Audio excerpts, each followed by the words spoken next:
국수 팔던 상점이 세계 1위가 되기까지 삼성편 30분 다큐멘터리 대본 내레이션.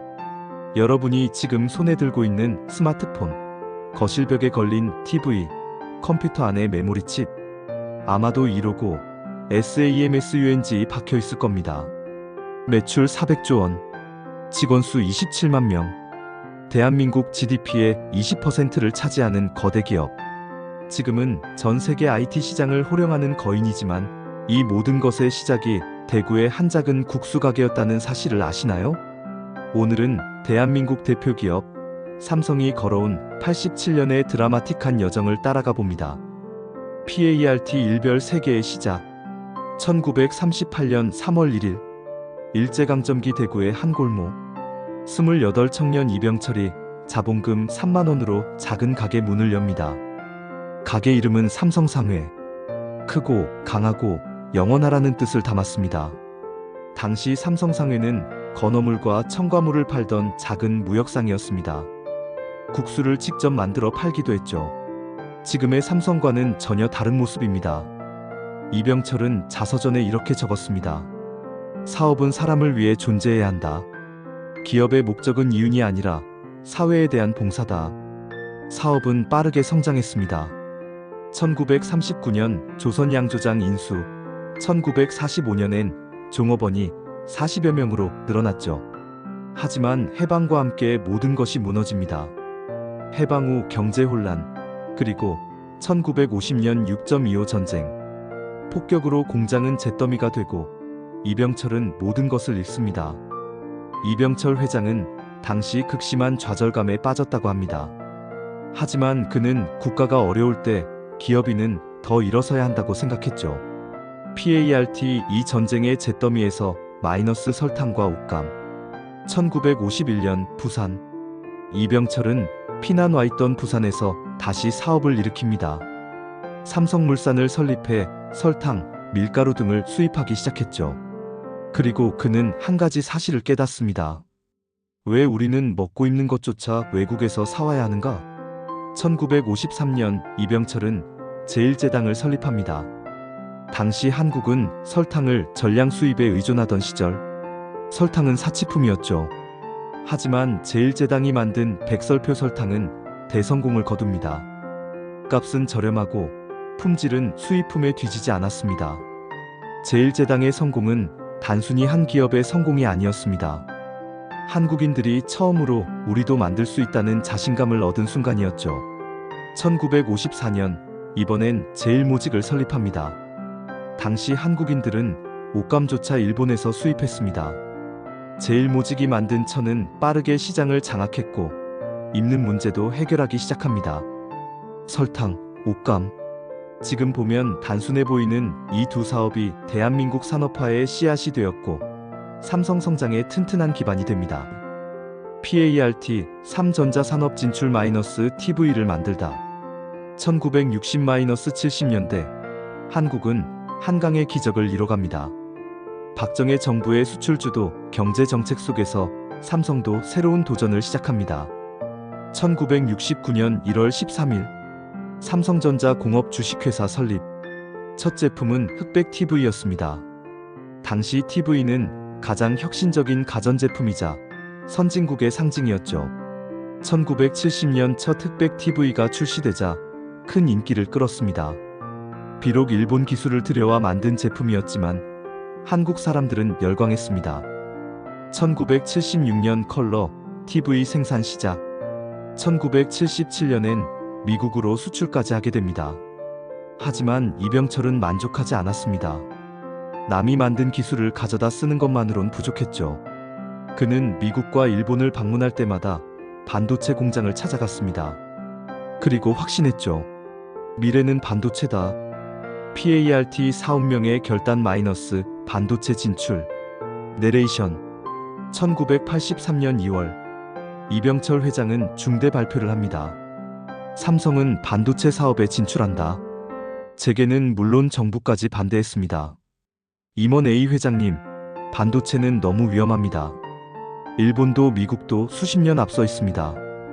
임원 B 투자 비용만 수천억 원입니다. 실패하면 회사가 무너집니다. 이병철 단호하게 그래서 하는 겁니다. 지금 하지 않으면 영원히 못합니다. 반도체는 산업의 쌀이라 불렸습니다.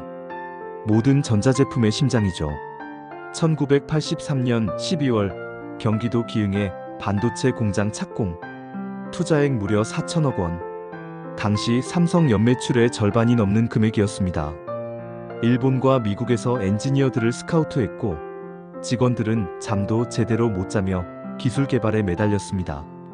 그리고 1984년 11월 드디어 64K DRAM 개발에 성공합니다. 일본보다 6개월 늦었지만 한국 최초였습니다. 불가능해 보였던 꿈이 현실이 된 순간이었죠. 인터뷰 당시 삼성 반도체 연구원. 그때의 감격은 말로 표현할 수 없습니다. 우리가 해냈다는 자부심이 정말 대단했죠. 하지만 이건 시작에 불과했습니다. 256K, 1M, 4M. 삼성은 무서운 속도로 기술을 따라잡았습니다.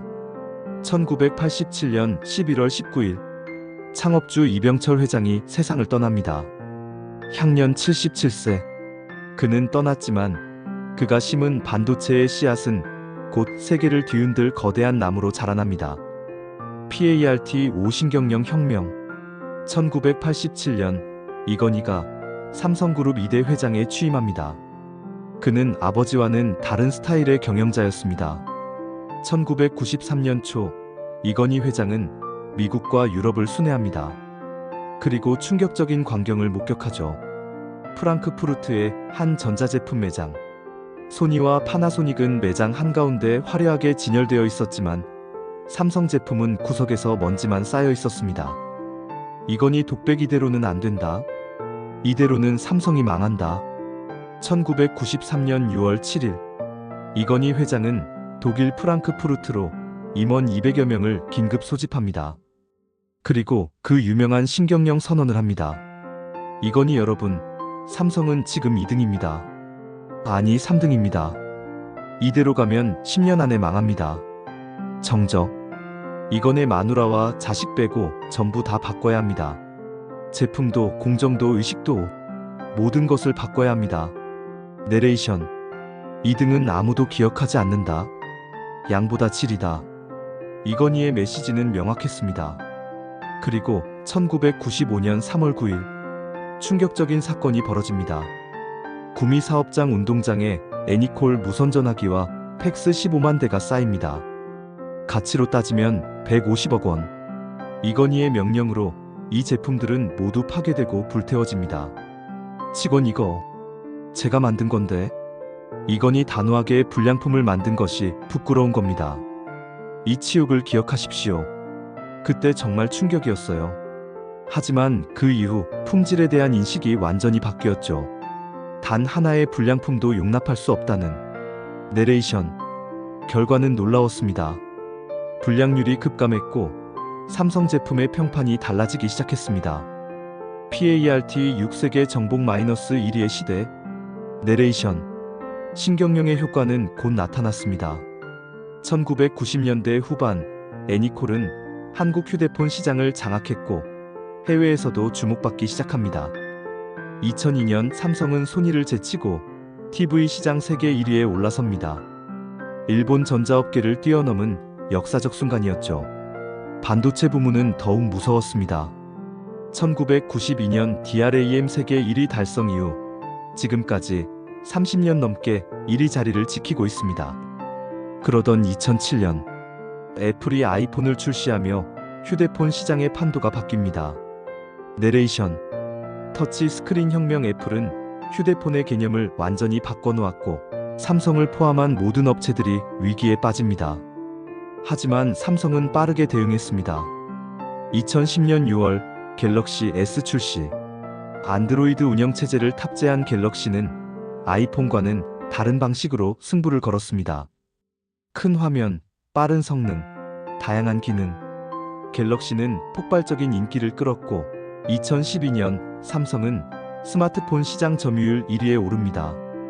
불가능해 보였던 애플과의 전쟁에서 승리한 것이죠. 내레이션.